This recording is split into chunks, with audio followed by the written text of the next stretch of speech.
ये जो candle stick आपके सामने है, ये एक bullish candlestick with huge volume bar जो अभी अभी अपने प्रीवियस स्ट्रगलिंग एरिया को ब्रेक करके बना है और अपने लेफ्ट साइड स्ट्रैंग रेजिस्टेंट को भी ये ब्रेक कर रहा है। तो प्राइस एक्शन एनालिसिस से इस सिचुएशन में हम कंक्लूजन निकाल सकते हैं कि प्राइस अभी बायर के कंट्रोल में है और आगे आने वाले टाइम पे ये ऊपर जाने का चांस बहुत ज्यादा दिखाई दे रहा है। तो हमें यहाँ पे बाय सिग्नल लेने की अपॉर्चुनिटी ढूंढना है। लेकिन क्या हो अगर मैं आपको यहाँ पे कहूँ ये कैंडल बनने के बाद आपको बाय की अपॉर्चुनिटी नहीं बल्कि सेल की अपॉर्चुनिटी ढूंढना चाहिए, क्योंकि प्राइस उसके अगले कैंडल से ही सुपर फास्ट स्पीड से नीचे गिर गया। लेकिन सवाल यह है कि प्राइस जब नीचे आया ही नहीं था, जब इस सिचुएशन में खड़ा था, तब हम इसे कैसे पता लगाए कि ये यहां से ऊपर नहीं बल्कि नीचे गिरने वाला है। तो इसी चीज को आइडेंटिफाई करने के लिए सिर्फ प्राइस एक्शन आपकी हेल्प नहीं करेगा। यहां आपको प्राइस एक्शन के साथ साथ वॉल्यूम को कंबाइन करके एनालिसिस करना होगा, ताकि आप जो स्मार्ट मनी यानी जो बड़े ट्रेडर हैं उनका चाल को समझ पाए कैसे करना है, क्या देखना होता है। ये सब मैं आपको यही चार्ट का एग्जांपल लेके इन डेप्थ समझाऊं। और ये जो चार्ट है ये HDFC बैंक का रियल चार्ट है और चार्ट का टाइम फ्रेम है 1 डे और इस कैंडल का डेट है 15 सितंबर 2023। तो फिर बिना देरी किया इस सेशन को शुरू करते हैं। तो अभी आपके सामने वही HDFC बैंक का चार्ट ओपन है। तो अभी हम इसको लाइव मार्केट के हिसाब से समझने की कोशिश करते हैं। तो फिर आप यहां पर देखेंगे HDFC बैंक डाउन ट्रेंड में जा रहा था और यहां से HDFC बैंक सपोर्ट लेता है और बायर्स यहां से प्राइस को ऊपर ले जाना शुरू करते हैं। अचानक ये गैप अप ओपन होता है और जहां पे गैप अप ओपन हुआ वहीं से सेलर स्ट्रैंग प्राइस को नीचे खींचना शुरू करता है। लेकिन जहां पे ये पहले भी सपोर्ट लिया था, आप देखोगे उसी एरिया में स्ट्रैंग फिर से बायर एक्टिव होता है और धीरे धीरे धीरे प्राइस को ऊपर क्लोज करते हैं। और अभी जहां पे क्लोज कर रहा है वो जिस जगह से सेलर ने स्ट्रंग प्राइस को नीचे खींचा था उसके ऊपर जाके क्लोज किया। जिस कैंडल ने क्लोज किया ये भी एक स्ट्रैंग बाइंग कैंडल है। मतलब क्या हो रहा है, जो डाउन ट्रेंड था वो कुछ रिवर्स का सिग्नल दे रहा है और रिवर्स का सिग्नल देकर ब्रेकआउट भी कर रहा है। तो यहां से जो बाय सिग्नल मिल रहा है वो एक बहुत ही स्ट्रॉन्ग बाय सिग्नल है। और अब जब रिवर्स हो रहा था उसका लो देखोगे तो उससे भी आपको एक स्ट्रॉन्ग सिग्नल मिल रहा था। जैसे ये लो था, फिर इसका लो, आप देखिएगा हायर लो था, फिर इसका लो, हायर लो, मतलब कुछ इस तरह का जिग जैग पैटर्न बना के अभी ये ब्रेकआउट दिया। तो प्राइस एक्शन से जो बाय सिग्नल हमें मिल रहा है ये बहुत ही स्ट्रॉन्ग बाय सिग्नल मिल रहा है। लेकिन हमारा इस वीडियो का जो मेन टॉपिक है वो सिर्फ आपको प्राइस एक्शन से जो सिग्नल मिल रहा है उसके ऊपर डिपेंड ना करके आप इसके साथ वॉल्यूम को भी कंबाइन करिए। क्योंकि अगर आप प्राइस एक्शन और वॉल्यूम को दोनों साथ में स्टडी कर रहे हो तो जैसे मैंने आपको इंट्रो में बताया कि इस जगह पे जो कैंडल बना है, एक बुलिश कैंडल इसको ब्रेक किया, उस कैंडल पे भी आप बाय करने के लिए नहीं सोचते बल्कि वहां पे सेल करके प्रॉफिट कमा लेते। क्यों कमा लेते, कैसे कमा लेते, वो मैं एक एक करके आपको एक्सप्लेन करते हुए जाऊंगा। तो यहाँ पे आपको तो प्राइस एक्शन के हिसाब से बाय सिग्नल मिल रहा है। अभी आपको देखना है कि इस जगह पे बाय सिग्नल देने से पहले क्या प्रीवियस कुछ प्राइस एक्शन में बड़े ट्रेडर का हाथ है। तो उसको आइडेंटिफाई करने के लिए आपको वॉल्यूम का जो ये बार है इसको देखना है। इसमें आपको क्या देखना है, तो देखिए अगर कोई स्मार्ट मनी या फिर बड़े ट्रेड कर रहा है तो वह सब कुछ वॉल्यूम में दिखाई देता है। मतलब उस समय वॉल्यूम पहले के मुकाबले बहुत ज्यादा होता है। तो आपको यह देखना है कि वॉल्यूम देने से पहले क्या कोई बड़े वॉल्यूम का कैंडल बना है।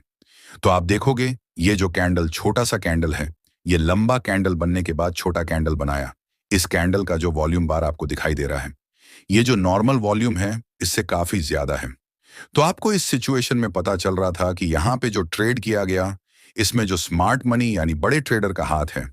लेकिन इस सिचुएशन में जब ये कैंडल बना तब आपको पता नहीं था कि ये जो स्मार्ट मनी यानी बड़े ट्रेडर्स इसमें अपना पोजीशन बनाया है वो किस साइड के लिए बनाया है, बाइंग साइड के लिए या सेल साइड के लिए, वो अभी तक आपके पास क्लियर नहीं है। वो क्लियर सिर्फ और सिर्फ प्राइस एक्शन से ही होगा। लेकिन जब प्राइस उसके बाद नीचे नहीं गया, धीरे धीरे स्ट्रंग कंट्रोल करके इसके ऊपर जाके क्लोज किया, तब आपको प्राइस एक्शन से पता चल रहा है यहाँ पे जो बढ़े ट्रेडर पोजीशन बनाया था वो बढ़े ट्रेडर बाय साइड के लिए पोजीशन बनाया था। और क्योंकि ये बाय सिग्नल से पहले बढ़े ट्रेडर अपना पोजीशन बना लिया है तो यहां से चांस है कि प्राइस एक बार जरूर ऊपर जाएगा, तो यहाँ पे पोजीशन बनाया जा सकता है। तो आप अगर पोजीशन बनाते हो यहाँ पे मतलब बाय करते हो तो आप ये पर स्टॉप लॉस रखोगे।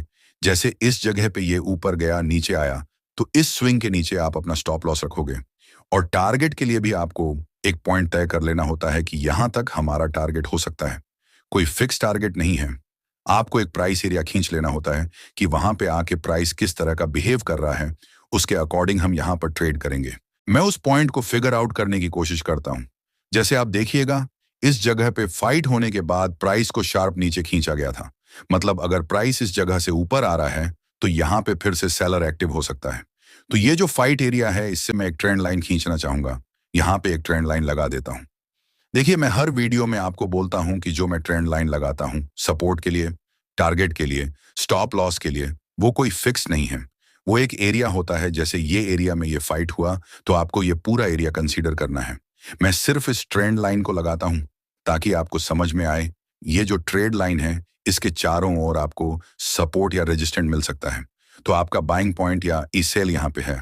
तो आप सोच रहे होंगे कि प्राइस ये से ऊपर जाएगा क्योंकि बड़े ट्रेडर ने यहाँ पे पोजीशन बनाया हुआ है। लेकिन बड़े ट्रेडर यहाँ पे क्या सोच रहे हैं, उसको एक बार आइडेंटिफाई करने की कोशिश करते हैं। और हम देखते हैं कि बड़े ट्रेडर ने यहाँ पे पोजीशन बनाया और प्राइस उन्हीं की डायरेक्शन में एक स्ट्रांग ब्रेकआउट दिया। तो वो क्या चाह रहा है कि यहाँ से प्राइस तो ऊपर जाएगा ही और उनको प्रॉफिट दिखाई देगा। तो वो चाह रहा है कि ज्यादा से ज्यादा यहाँ पे बायर आए, क्योंकि ये पर बाई सिग्नल जनरेट हुआ तो ज्यादा से ज्यादा यहाँ पे बायर आए और स्ट्रैंग प्राइस ऊपर चला जाए। क्योंकि जितना ऊपर जाएगा उतना यहाँ पे जिन लोगों ने बाय किया है उनको प्रॉफिट दिखाई देगा। तो वो चाह रहा है ये जो स्ट्रैंग रेजिस्टेंट एरिया हमारे सामने है, ये से प्राइस को बहुत ही स्पीड से ऊपर खींच लिया जाए ताकि हमारा जो प्रॉफिट है वो ज्यादा से ज्यादा हो पाए। तो उनका उम्मीद ये है। तो आगे देखते हैं कि प्राइस एक्शन में क्या हुआ। फिर आप देखोगे एक स्ट्रांग बुलिश कैंडल तो बनता है, लेकिन अगर आप इसका अपर शेडो देखोगे तो यहां से सेलिंग प्रेशर आ रहा है और उसी एरिया में अभी प्राइस भी आ चुका है। तो अभी हमें पता चल रहा है कि इस एरिया में प्राइस आने के बाद सेलिंग प्रेशर आ रहा है। तो ऐसा सिनेरियो में आपको क्या करना है, आपके यहां से बिल्कुल भी नहीं निकलना है, क्योंकि अभी हमें प्राइस एक्शन से वैसा कोई सिग्नल नहीं मिला है कि हमें निकल जाना है। तो इस चीज को हैंडल करने के लिए आपका जो एसएल है उसको आपको ट्रेल करना है। जैसे एसएल को आप यहां पे लेके आ जाओगे। और एक चीज मैं आपको बता देता हूं कि ऐसा अगर आपके सामने है कि इस एरिया में रेजिस्टेंट है और आप पोजीशन को लेके जा रहे हैं, तो जब तक ना जो हाई है वो हायर हाई बनते हुए जा रहा है और जो लो है वो हायर लो बनते हुए जा रहा है, तब तक आप पोजीशन को काट नहीं करोगे। वहां पर आप ट्रेलिंग स्टॉप लॉस के जारी पोजीशन को ऊपर की ओर लेके जाओगे। तो हम देखते हैं कि आगे किस तरह का प्राइस एक्शन हो रहा है, उसी के अकॉर्डिंग हम इस पोजीशन को मैनेज करेंगे। और ये जो बड़े ट्रेडर है वह क्या सोच रहा है उस सिचुएशन में, उसको भी आइडेंटिफाई करने की कोशिश करेंगे। तो आप देखोगे यहां पर एक छोटा कैंडल बनता है। छोटा कैंडल का मतलब क्या है, क्योंकि यहां पे एक रेजिस्टेंस से तो सेलर भी यहां पे बहुत ज्यादा क्वांटिटी में आ रहा है, इसीलिए यहां पे जो बायर है वो स्ट्रैंग प्राइस को खींच नहीं पा रहा है और एक छोटा कैंडल बना दिया। तो हमें क्या करना है, हमें वही देखना है कि यहां पे जो हाई है वो हायर हाई बना रहा है। तो यहां बिल्कुल ये जो हाई है हायर हाई बना रहा है और ये जो लो है ये हायर लो बनते हुए जा रहा है। तो हमें कुछ नहीं करना है, हमें सिर्फ जो एसएल है उसको ट्रेल करते हुए जाना है। फिर आगे का प्राइस एक्शन क्या हुआ है हम देख लेते हैं। तो अभी आप देखिएगा कि जो हायर हाई बनते हुए जा रहा था वो इस कैंडल में ये लोअर हाई बना दिया। तो आप यहां पे बाय किए हो और बाय करने के बाद जब प्राइस रेजिस्टेंट एरिया में आ चुका है वहां पे स्लो डाउन हो गया। स्लो डाउन मतलब बायर जिस स्पीड से प्राइस को खींच रहा था उतना स्पीड से खींच नहीं पा रहा है। इसका कारण है यहां पे सेल ऑर्डर ज्यादा आ रहा है, सप्लाई ज्यादा आ रहा है और अभी जो यहां पे हायर हाई बनते हुए जा रहा था वो भी नहीं बना पाया ये लेटेस्ट कैंडल में। तो आपके पर्सपेक्टिव से आप कहां पे एग्जिट करोगे, आप ये जो लेटेस्ट कैंडल है इस किलो के थोड़ा ऊपर ही आप अपने एस स्टॉप लॉस रखोगे। क्योंकि देखिए अगर इसको एक बार प्राइस ब्रेक कर देता है और क्लोज कर जाता है तो यहां पे जो हायर हाई बनते हुए जा रहा था वो तो पहले ही लोअर हाई बना दिया और यहां पे जो हायर लो बनते हुए जा रहा था वो यहां पे लोअर लो बनाना शुरू कर देगा। और इस चीज को देख के बहुत ज्यादा सप्लाई आएगा, प्राइस नीचे गिरने का बहुत ज्यादा चांस है। तो आप अपना जो स्टॉप लॉस है वो इसी जगह पे लेके आ जाओगे। लेकिन ये जो बड़े ट्रेडर हैं वो क्या सोचेगा, इस जगह पे उसको देखने की कोशिश करते हैं। देखिए वो लोग यहाँ पे पोजीशन बनाया और उनका उम्मीद है ये जो बाइंग सिग्नल आया है उसके बाद यहाँ पे बहुत ज्यादा बायर आएगा और इसको जितना जल्दी हो सके इस रेजिस्टेंस एरिया को ये निकाल जाए तो इनका प्रॉफिट ज्यादा हो पाए। लेकिन जब यहाँ पे प्राइस फंसना शुरू किया, मतलब धीरे धीरे जा रहा है, ज्यादा क्वांटिटी में यहाँ पे सप्लाई आ रहा है। तो वो भी इस चीज को देख रहे हैं। जैसे आप देख रहे थे कि यहाँ पे हायर हाई बनते हुए जा रहा है, तो आप नहीं निकल रहे थे अपना पोजीशन से, आप इसल को ट्रेल कर रहे थे। उसी हिसाब से ये भी देख रहा था। और जब अभी आके जो हायर हाई बनना बंद होके लोअर हाई बना दिया, तो आप अपना एग्जिट करने का प्लान भी बना रहे हो। तो उसी हिसाब से यहाँ पे जो बड़े ट्रेडर पोजीशन बनाया, वो भी अपना एग्जिट प्लान कर रहा है यहाँ पे। लेकिन उनका जो एग्जिट प्लान है वो आपके जैसा इतना आसान नहीं होगा।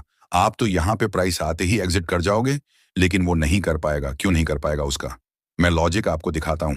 देखिए, वो जब यहाँ पे बाय कर रहा है तो ज्यादा क्वांटिटी में बाय कर रहा है। तो अभी जब प्राइस इसका नीचे आना शुरू करेगा, अगर वो अपना पोजीशन को कट करने जाएगा तो सेल ऑर्डर लाएगा, और इतना ही ज्यादा क्वांटिटी में सेल ऑर्डर लाएगा, क्योंकि उनके पास ज्यादा क्वांटिटी है। और वो सेल ऑर्डर लाएगा तो ज्यादा ही लाएगा। तो जैसे ही यहाँ पे ज्यादा क्वांटिटी सेल ऑर्डर लाएगा, तो बहुत ज्यादा सप्लाई होने के कारण प्राइस बहुत ही स्पीड से नीचे आ जाएगा। तो वो अपना पूरा क्वांटिटी यहाँ पे निकल नहीं पाएगा, और जहां पे बाय किया था उसी जगह पे प्राइस आ जाएगा, तो उनको लॉस उठाना पड़ेगा। तो वो लोग इस जगह पे यही सोचेगा कि यहाँ पे ऐसा कुछ ऐसा किया जाए ताकि ज्यादा से ज्यादा डिमांड यहाँ पे क्रिएट हो जाए। और डिमांड जैसे ही क्रिएट होगा, तो वो लोग अपना सप्लाई को यहाँ पे डंप कर पाएगा। तो एज ए रिटेल ट्रेडर आपको क्या करना है? एज ए रिटेल ट्रेडर आपको एक ही प्लान करना है कि हमें अगर प्राइस इससे नीचे जा रहा है तो हमें एग्जिट कर जाना है। लेकिन अभी ये जो बड़े ट्रेडर है वो क्या करना चाह रहा है? अपना पोजीशन को कट करने के लिए उसको भी फॉलो करना है। तो देख लेते हैं आगे प्राइस एक्शन में वो लोग क्या किया था। तो अभी आप देख सकते हो next day gap up open होता है। तो जैसे ही गैप अप ओपन हो रहा है, तो सभी लोगों को दिखाई दे रहा है ये एक स्ट्रैंग रेजिस्टेंट एरिया है, और यहाँ पे प्राइस जाने के बाद ये हायर हाई बनते हुए जा रहा था, लेकिन अचानक ये लोअर हाई बनाया। लेकिन अगले दिन क्या होता है? गैप अप ओपन होता है, मतलब फिर से बायर कंट्रोल में आ चुका है। और आप अभी ये जो वन डे चार्ट है, इसको इंट्राडे चार्ट के अंदर लेके जाओगे, तो आप देखोगे 15 मिनट कैंडल के अंदर फास्ट कैंडल एक स्ट्रॉन्ग बुलिश कैंडल बन गया। और वो जानबूझ के बनाया गया, ये जो बड़े ट्रेड है इनके द्वारा, क्योंकि एक स्ट्रॉन्ग बुलिश कैंडल बन जाएगा। तो जो रिटेल ट्रेडर है, जो छोटे ट्रेडर हैं, उनको क्या लगेगा? एक स्ट्रॉन्ग अप ट्रेंड में जा रहा था एक कैंडल में, उस ट्रेंड को थोड़ा वीक कर दिया, लेकिन अभी फिलहाल गैप अप ओपन होने के बाद स्ट्रॉन्ग एक कैंडल बना दिया, मतलब ये ट्रेंड आगे जाएगा। इस तरह का सोचेगा, और आपका का सोच भी उसी तरह का ही होगा। लेकिन क्योंकि आप यहाँ से प्राइस ऑक्शन को स्टडी करते हुए जा रहे हैं, तो आप जानते हैं कि इस जगह पे फंसने का चांस बहुत ज्यादा है। ऐसा कोई कंफर्मेशन नहीं है कि यहाँ पे फंस ही जाएगा। उसके लिए आपको इंट्राडे के अंदर जो पूरा प्राइस एक्शन हुआ है उसको देखना होगा, तब जाके आप बोल सकते हो कि यहाँ पे जो कैंडल बना हुआ है वो फंसाने के लिए बना हुआ है। तो फास्ट जब 15 मिनट में यहाँ पे कैंडल बना, बाय साइड के लिए सभी ट्रेडर यहाँ पे बाय करने के लिए अपना बाय ऑर्डर लाएगा, तो इनको अभी सेल करने का यहाँ पे मौका मिल जाएगा, मतलब इसी प्राइस पॉइंट में सेल करने का मौका मिल जाएगा। तो वो यहाँ पे अपना पोजीशन को काट कर गया। तो आप कैसे कह सकते हो कि ये जो कैंडल बनाया यहाँ पे, जो बर्ड ट्रेडर है वो अपना पोजीशन को कट कर लिया? कैसे कह सकते हो? तो उसके लिए आपको इसी वॉल्यूम को देखना है। जैसे यहाँ पे जब पोजीशन को उठाया गया, तो ज्यादा क्वांटिटी में वॉल्यूम आया था। अभी यहाँ पे पोजीशन को काट करते टाइम ज्यादा क्वांटिटी में वॉल्यूम आया, क्योंकि छोटे ट्रेडर कभी भी इतना क्वांटिटी वॉल्यूम नहीं बना सकता है। लेकिन आपके मन में ये क्वेश्चन आ सकता है कि ये तो फ्रेश बाइंग भी हो सकता है। यहाँ पे जैसे फ्रेश बाइंग के अपसाइड जाने के लिए यहाँ पे तो कोई बड़े ट्रेडर आके फ्रेश बाइंग कर रहा है, ऐसा हो सकता है। तो उसको आइडेंटिफाई करने के लिए आपको अपने टाइम फ्रेम को छोटा कर लेना है। तो अभी मैं इसको 15 मिनट में कन्वर्ट करता हूँ और वहां पे समझाता हूँ। तो यहाँ पे आप देखिए 15 मिनट में एक कंप्लीट उसी दिन का प्राइस एक्शन है। तो आप देखिएगा यहाँ पे हाई बना था, और अभी आज का दिन क्या हुआ? एक गैप अप ओपन हुआ, और फास्ट कैंडल, ये एक स्ट्रॉन्ग बुलिश कैंडल है। तो इसको देख के सभी लोग बाय करने के लिए आएगा, क्योंकि वो एक अप ट्रेंड का स्टॉक है, और गैप अप ओपन हुआ, मतलब यहाँ पे जो डाउनफॉल आया उसको पूरी तरह से बायर रिजेक्ट करके ये गैप अप ओपन किया और एक बुलिश कैंडल बनाया। तो यहाँ पे देख के सभी ट्रेडर यही सोचेगा कि ये अभी कंटिन्यूएशन में जाएगा। लेकिन जैसे ही ये ऊपर जाना शुरू किया, तो जो लोग पहले पोजीशन बना के रखा उनको मौका मिल गया इस डिमांड में अपना सप्लाई को एग्जिट करने के लिए। फिर आप देखोगे ऊपर जाने के बाद तुरंत शार्पली नीचे आया, क्योंकि इतना शार्प तो नीचे आना ही था, क्योंकि यहाँ पे बड़े ट्रेडर अपने माल को एग्जिट कर रहा है। कैसे पता चलेगा? आप देखिए वॉल्यूम को देखिए। जैसे लास्ट जब प्राइस को बहुत ही स्ट्रॉन्ग नीचे खींचा गया, हाई वॉल्यूम के साथ मतलब यहाँ पे जो पोजीशन को कट किया गया, अगर पोजीशन को कट नहीं करते, यहाँ पे फ्रेश बाइंग पोजीशन होता, तो कभी भी इतना स्ट्रांग बेयरिश कैंडल यहाँ पे नहीं बनता, वॉल्यूम बन जाता। अगर फ्रेश क्वांटिटी में ज्यादा क्वांटिटी बाय करेगा तो वॉल्यूम बन जाएगा, लेकिन उसके साथ साथ ये पॉजिटिव कैंडल होता अगर ये बाइंग के लिए बनता, लेकिन यहाँ पे बाइंग के लिए नहीं बना। ये अपना पोजीशन को कट करे, मतलब सेल कर रहा है, क्योंकि प्राइस यहाँ पे सेलिंग सिग्नल हमें दे रहा है। तो इसी तरह आप इसको आइडेंटिफाई कर सकते हो। तो मैं इसको फिर से वन डे चार्ट में कन्वर्ट करता हूँ और वहां पे कुछ समझाने की कोशिश करता हूँ आपको। तो अभी मैं फिर से वन डे चार्ट में आ चुका हूँ। तो यहाँ पे मैं इंट्रो में आपको कहा कि ये जो कैंडल आपको बाय सिग्नल दे रहा है, इसको देख के यहाँ आप सेल कर सकते थे। तो वो कैसे कर सकते थे, मैं आपको अभी समझाता हूँ। देखिए, क्योंकि आप यहाँ से प्राइस एक्शन को स्टडी करते हुए जा रहे हैं और अभी आपको ये कंफर्मेशन मिल चुका है कि ये जो कैंडल बना है, ये सिर्फ और सिर्फ अपना पोजीशन को ये बड़े ट्रेडर कट करने के लिए बनाया है। तो आपको पता होगा कि कल जब मार्केट ओपन होगा तो वहां पे कोई बायर बचेगा ही नहीं प्राइस को ऊपर खींचने के लिए। तो यहाँ पे जो डिमांड है वो कम हो जाएगा और प्राइस जाने का चांस बहुत ज्यादा है। तो इस हाई लेवल पे ही आप शॉर्ट सेल कर सकते हैं, यानी नीचे डाउनसाइड के लिए ट्रेड कर सकते थे। तो आगे प्राइस एक्शन क्या हुआ मैं आपको दिखाता हूं। यहाँ पे आगे एक स्ट्रांग बेयरिश कैंडल बन गया। तो अभी इस जगह से प्राइस और नीचे गिरेगा। क्यों नीचे गिरेगा, आप एक बार सोचिए। यहाँ पे ये बहुत ही स्ट्रांग रेजिस्टेंट एरिया था। प्राइस जब ऊपर आ रहा था तो इस जगह पे फंस रहा था, लेकिन इसको भी ब्रेक करके एक बुलिश कैंडल बना दिया। पर उसके बाद कोई बाइंग ऑर्डर आया ही नहीं, मतलब वहां पे कोई और डिमांड है ही नहीं है। अगले दिन गैप डाउन ओपन होता है और स्ट्रांग बेयरिश कैंडल बनाते हैं। मतलब प्राइस नीचे आया, ऊपर गया स्ट्रांग रेजिस्टेंट एरिया में। बायर बहुत ट्राई किया ऊपर ले जाने के लिए, लेकिन नहीं कर पाया। अंत तक सेलर ने बहुत ही स्ट्रांग कैंडल के साथ ये नीचे लेके आया। तो मतलब यहाँ पे टेक्निकल एनालिसिस के हिसाब से इस जगह से एक रिवर्स का साइन हमें दिखाई दे रहा है। तो और ज्यादा ट्रेडर यहाँ पे आएगा अपना सेल ऑर्डर लेके, क्योंकि वहां पे वो शॉर्ट सेल करने की अपॉर्चुनिटी यहाँ पे मिल रहा है। तो यहाँ से प्राइस बहुत ही स्पीड से नीचे गिर जाएगा और ऐसे ही आपको यहाँ पे देखने को मिलेगा। देखिए, उसके बाद इतना ज्यादा यहाँ पे सप्लाई आया कि बहुत लंबा गैप डाउन ओपन हुआ और उसके बाद ये नीचे आ गया। लेकिन मजे की बात यह है कि यहाँ पे जो स्मार्ट मनी पोजीशन उठाया था और अभी अपना पोजीशन कट करने के लिए यहाँ ये कैंडल बनाया और पोजीशन को कट कर लिया। तो उनको ये भी पता है कि ये हम सिर्फ ट्रैप करने के लिए इसको क्रिएट कर रहा है। अगले दिन जब मार्केट ओपन होगा, यहाँ पे कोई और बायर नहीं रहेगा इसको बाय करने के लिए, तो सीधा प्राइस नीचे जाने का चांस बहुत है। तो वो क्या करता है, अपना पोजीशन को यहाँ पे पहले कट कर लेता है और फ्रेश सेल साइड के लिए पोजीशन बना लेता है, ताकि यहाँ पे सेल करके प्राइस जब नीचे जाएगा तो तब वहां से भी वो प्रॉफिट उठा लेगा। और यही चीज आपको वॉल्यूम से भी दिखाई दे रहा है। जैसे यहाँ पे जब ये बाय किया तो जितना वॉल्यूम है उससे काफी ज्यादा वॉल्यूम तब आया जब ये एग्जिट कर रहा था, उसका वॉल्यूम दिखाई दे रहा है, क्योंकि वहां पे वो पहले एग्जिट किया, फिर सेल साइड के लिए नया फ्रेश पोजीशन बनाया। इसलिए यहाँ पे जो ट्रेड क्वांटिटी वो बहुत ज्यादा हो गया। तो उन्होंने पहले क्या किया, यहाँ पे बाय करके प्रॉफिट कमा लिया, फिर यहीं पे सेल करके फिर प्राइस जब नीचे आएगा वहां पे बाय करके फिर से प्रॉफिट कमाया।